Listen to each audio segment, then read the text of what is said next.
Excuse me, என்னோட வேலையை shut down பண்ண சொல்றதுக்கு யாருக்குமே ரைட்ஸ் கிடையாது.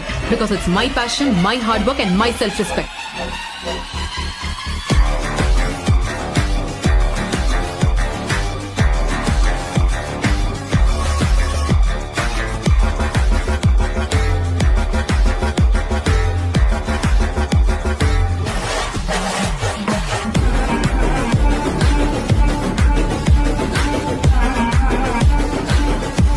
எக்ஸ்கியூஸ் மீ, என்னோட வேலையை ஷட் டவுன் பண்ண சொல்றதுக்கு யாருக்குமே ரைட்ஸ் கிடையாது. Because it's my passion, my hard work and my self respect.